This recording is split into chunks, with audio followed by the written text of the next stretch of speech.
What's up, guys? It's your boy Jay, and welcome back to another video. Today, I got a special deck request profile for you, and you could probably guess by the playmat, it's a dinosaurs. That's right. We're going Jurassic with this one. So go ahead, click that like button. Maybe drop a comment on what kind of deck you want to see next. Let's get right on into it. So the first thing I want to go ahead and say is a big shout out to Fox, one of my good homies. He was able and kind enough to allow us to borrow his mat along with his actual playable deck, along with some other support cards, so that way you can add my own tech and spice to this deck profile. The whole point of the deck is to go all gas, no brake, try to play through as many things as possible, even being able to play under Nibiru and keeping yourself more viable through multiple turns, and until you get to that point where you've outsourced your opponent and you go in for the kill shot. It doesn't strictly rely on any one thing, uh, but you kind of start to see where my the theory was going, especially when you start to see how the ratios are going to play out. So the first thing I want to go ahead and start off with is Baby Ceresaurus. This card is very important because it allows you to special summon a level 4 or lower monster from the deck. We have 3 copies of Petite Pteranodon. Both of these are very important because these are what you want to see as your starting hand. This is pretty much your searchers for the deck. It pretty much allows you to get your special summons out, and the deck really needs its special summons, especially be able to push for certain things, especially multiple negate boards, to really like stop your opponent in their tracks and maybe use up some of their resources. Uh, we're playing 3 copies of Kypotera. The reason why Kypotera is one of the best normal summons of the deck is literally because Hornosaurus allows you to normal summon immediately right after. Uh, Hornosaurus is so good as an extra deck monster because it allows you to search out a field spell. And we'll go over some of the field spell choices in a little bit. But just know that this card's really good for a normal summon. Let's continue. I have 3 copies of Soul Eating Overraptor. This is obviously your Shadows of the deck. If you played Dinos before, it is your 1 card starting search engine. The problem is that if it gets ashed, it stops combos dead in its track. Unfortunately, there's not really a lot we could do, but we'll go over some of the saving graces of some cards that we could use to really be able to play around things like Nibiru, Ash Blossom, Effect Veiler, Imperm, Call By, stuff like that. And we also play 3 copies of Xenometeorus. This is your 1 card Lars, your 1 card into 2 negates. Easily one of the best cards in the deck. We'll go over some of the what it does in a second. We also play 2 copies of Ultimate Conductor Tyranno. This used to be the main primary boss monster of the deck, but as we kind of get to the point where uh, this stops a lot of decks. It's probably like the Dark Law of Dinosaurs in a sense, where once the effect goes off and it flips all the monsters face down, there's so many interesting interactions when your opponent can't do anything, and because it's destroying it via an effect and sending it to the or not even destroying it, sending it to the graveyard, it gets over some monster effects that resolve after being destroyed. Um, we have 2 Garnets in the deck at the moment. I think we might be able to reduce this down to 1. But we have Sabersaurus and Megazowler. These are both normal level monsters that are kind of used as fodder. A level 4 to go into Dolka and Logia, and then a level 6. Um, these are also the card targets for Xenometeorus as you start to play Meteors more, you'll realize you need at least one. The reason why we play 2 Earth in particular is because we're playing the 1 copy of True King Draco Lycosalem. Banishing 3 cards out of your opponent's extra deck is a win condition at this point in the game, and I think it could easily, help rip out problematic cards like Apollosa, Access Code Talker, IP, SP, whatever you name it. You know what I mean? Not only that, but obviously it's a really interesting engine to help pop the babies and get your searches off and get your summons going. We play 1 copy of Archie a Saurus, Archaeosaurus, and a Metadorn. Animatadorn is a kind of old arbitrary way to get dinos going and get into UTC, but kind of like Heroes, I like to think that you play one copy of a Dusted Gold, one copy of Dark Calling, and then you get into Malicious Bane. Same thing with Armadorn here. It's like to me it's like the one copy of a Dusted Gold, and then obviously you play the one copy of Double Evolution Pill, which allows you to get into your UTC. The only difference is that obviously the boss monsters in the main. We play one copy of Miscellaneousaurus because it is a broken card and it needs to come off the ban list. And then I play a generic package for hand traps. I believe we play 10 to 15 in the main deck. And kind of like interruptions for your opponents. We have 3 copies of Kashtira Fenrir. Obviously, really good as a body, and then allows you to search up itself for follow up. 2 copies of Effect Veiler. 2 copies of Ash Blossom. 2 copies of Joel Lockbird. And that's pretty much it for the monster lineup. Uh, you know, I think the ratios in terms of the hand traps, playing 2 and 2 allow you to go 3 and 3. You know what I mean? And it just depends on what your lineup for certain decks that you're playing up against. So it could change, and you could sideboard it, and then you obviously know if you're going a combo deck, you want to go ahead and side up against, Joel and Lockbird. Uh, you know, if you're going up against, a deck that has more monster effects, you take out the Droll Lockbirds, you put, an Ash Blossom and Effect Veiler, or you take them out, you put Impermanence.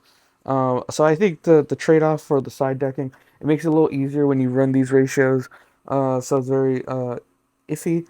I can imagine that it would have issues running into back row style decks, but obviously you would take out all of the hand traps that would maybe like search out cards, and you would throw in back row hate.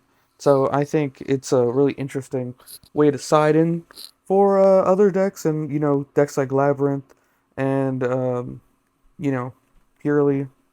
I don't know if Purely is a back row deck. I'm sorry, that's not bad. Anyway, let's go ahead and get into the spell and trap lineup. It's mainly spells. We played 3 copies of Fossil Dig.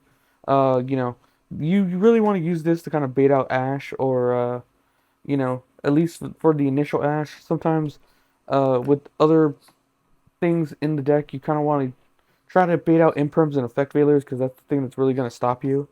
Um, and then we played 3 copies of Ground Xenos. This card is crazy, but if it does get ashed, you do not get the pop effect, which is unfortunate. But it does have some crazy fusion effects because during the turn after you've sent this to the graveyard, you can banish it from the graveyard and go into a fusion summon. So sometimes this is really good for like secret follow up. This is the saving grace of the deck, and I think this should be played at 3 copies. If you're ever playing Dinos, playing 3 copies of Triple Tactics. Okay, right now I only have 2, but I would recommend 3. Being able to either rip another hand trap out of your opponent's hand or draw 2 to really fix out your hand, it can be really important. Um, Depending on the matchup too, you can easily take out uh, Triple Tactics, maybe put Pot of Prosperities to help fix out hands, or maybe any of the other cards, any of the other hand traps that you didn't like, or you can go ahead and side those out for things that would help really boost hand advantage and take advantage of the fact that you could like fix hands.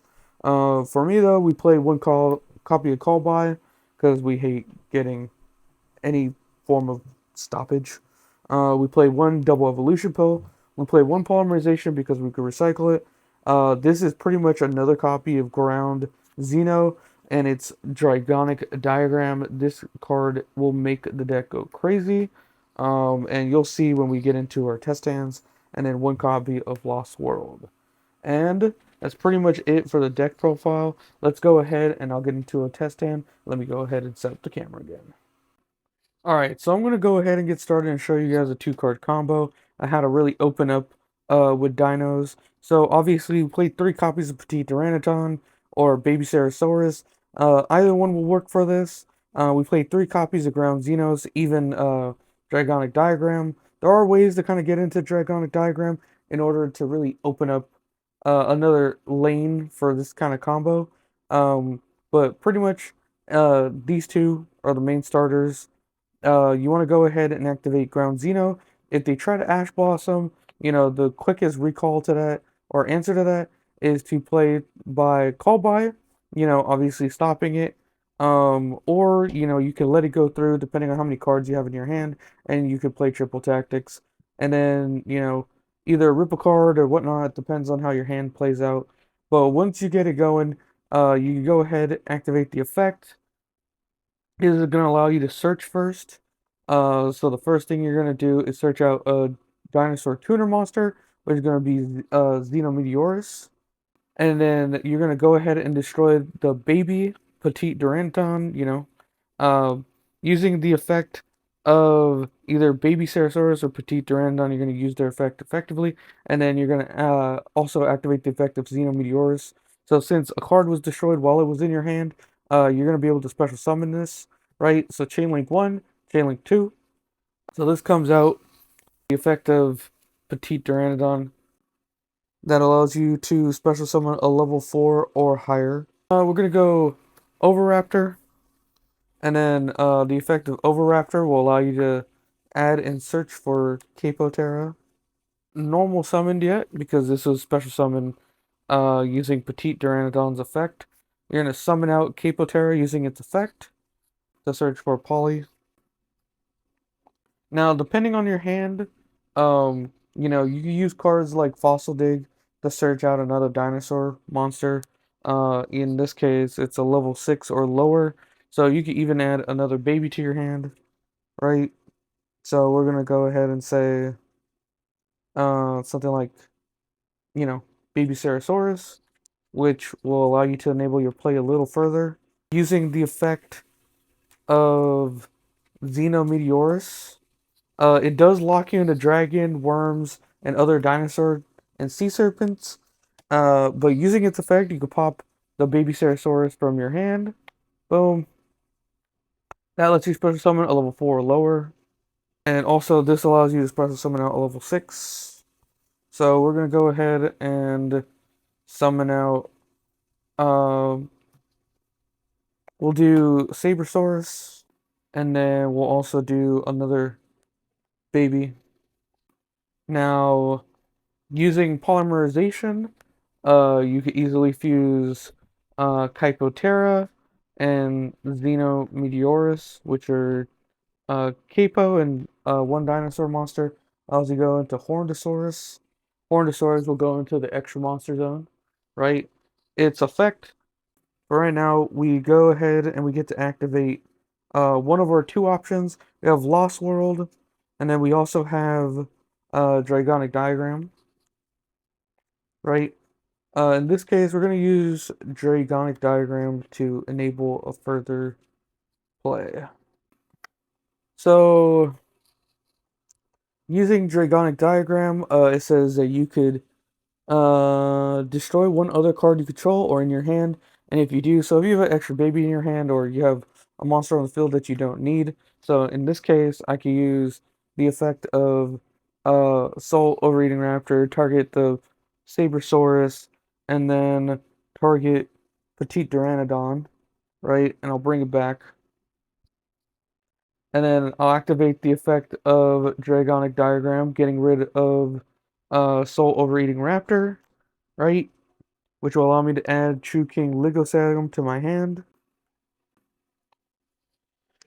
Using the effect of True King, I could go ahead and destroy both of these, triggering both of their effects, and bringing True King to the field.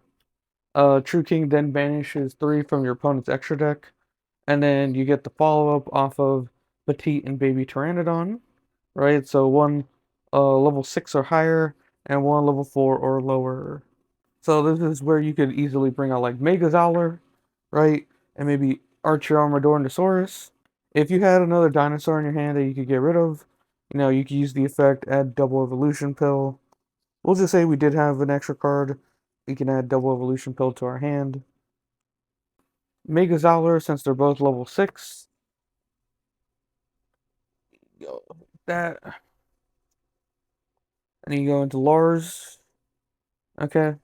So in this case, you've banished maybe three interesting interactions with your opponent. Anytime they activate a card that resolves on the field, you can detach one for the negation effect.